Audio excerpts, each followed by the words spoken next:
This is basically all that's left of my football interest, and yet, this book I really loved. Hi, I'm Øystein, and I'm trying to become a bookworm, and this time around I read Britt-Marie Was Here by Fredrik Backman.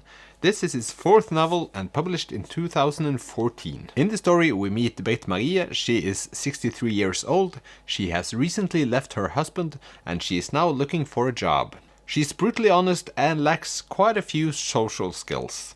And the book starts out with her describing her cutlery and how it should be organized, and she also states that she's not judging anyone, but if you do it in another way, you might just be uncivilized, because no one would actually do it in another way, because her way is the only way. After this little monologue, we meet her at a social worker's office, where she tries to explain that she needs a job and the social worker should just give her one. And when the social worker asks her what she has been doing, she says that she's been working. But the social worker sort of frowns when Britt-Marie tells her that she has been working from home, with watching her husband's kids and tidying, which is generally very good at. It's also clear that Britt-Marie won't take no for an answer, and it's very clear that this is important to her, just because she has never done anything for herself or by herself, almost. And so getting a new job will be important to start her new life. I thought I'd just give you a quote from the dialogue between Britt-Marie and the social worker, just to give you a hint of how Britt-Marie functions. "You have a very modern hairstyle." "What? Oh, thanks," she replies, her fingertips moving self-consciously towards her scalp.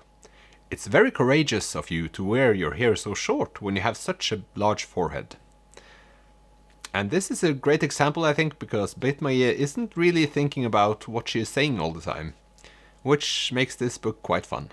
But anyway, she gets a job at the recreation center in a very small place called Borg, where everyone sort of struggles after the financial crisis and people lost their jobs.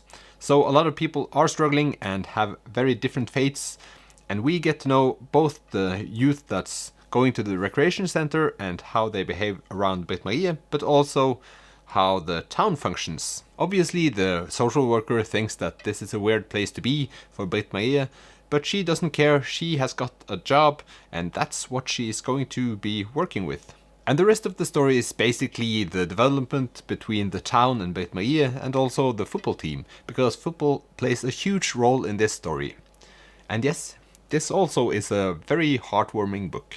So before reading this book, I'd read Things My Son Needs to Know About the World, which I absolutely loved, and I saw the movie To A Man Called Ove, and which I also really loved, but I haven't read the book. But there are quite a few similarities between A Man Called Ove and Britt-Marie Was Here. First and foremost, they're both older people, and they are not pleasant people to be around in the start of both these novels, but you end up loving them.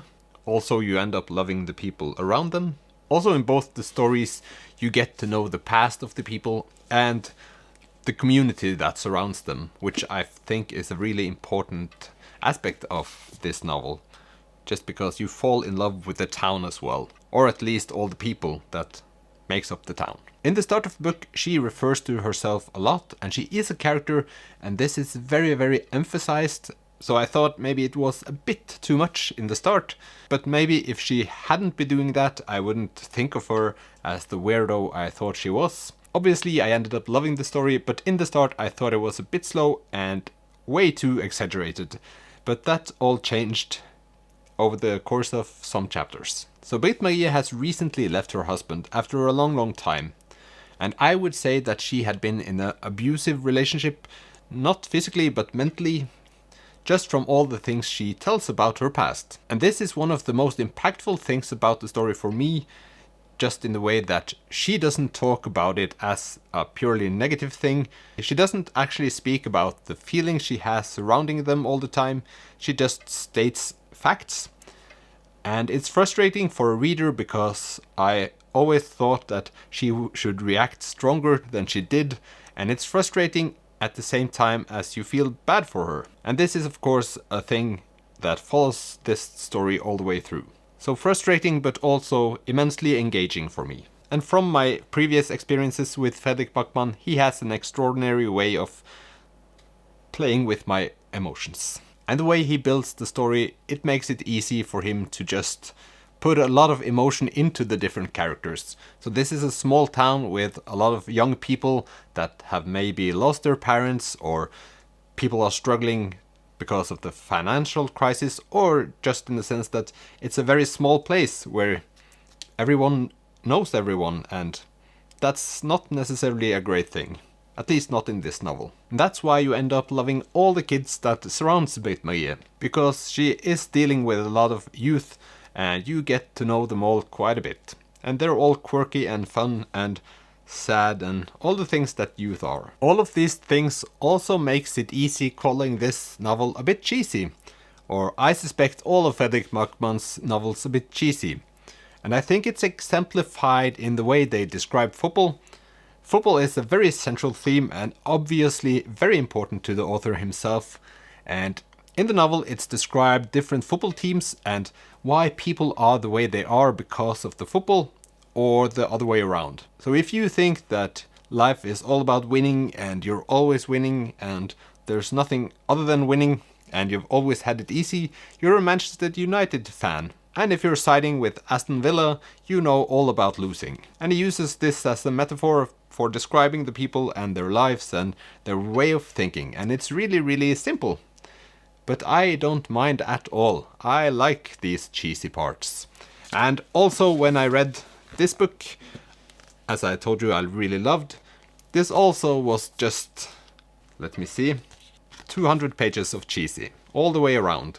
And a lot of people have talked about this as a negative thing, but if you don't mind, you don't mind. I think that's why many professional critics have a very split view of his novels, just because it's easy to criticize them for being cheesy, but at the same time, it's so easy to love them. Just so I've mentioned it, I really don't follow football, and I thought I would dislike the football aspect because it takes up a lot of space in this novel. But it's sort of like the football is such a big part of the people's story in the book, and it means so much to the characters that it ends up meaning a lot to you, even though you don't like football. If you like football, well, that could go both ways, but it might be an advantage or it might not be. When I started reading this book, I thought I was well on my way into a reading slump, but after the first few chapters, I just realized that I hadn't picked up the right book. Which is always the case, because there aren't that many books I read where I just have to know what's going to happen to the main character, but this is one of those books. I formed a really strong connection to the main character, and that isn't something that happens often. This was one of the clearest 5-star books I've read in a while. I also know that Britt-Marie is mentioned in My Grandmother Asked Me to Tell You She's Sorry, and the reason I mention it is because that this book could have been 100 new novels, because there are so many threads you can make novels out of, but I'm very glad it's not. I feel like this is the perfect amount of Britt-Marie in one book. Obviously I recommend this book. It's not a literary masterpiece, but I don't care. That's not the important thing. Have you read any of Backman's books? Please comment below if you have, and have recommendations for which Backman book I should be reading next. And I hope you have a great day, I hope you like this review, and I'll see you in the next video. Bye! And thank you for watching.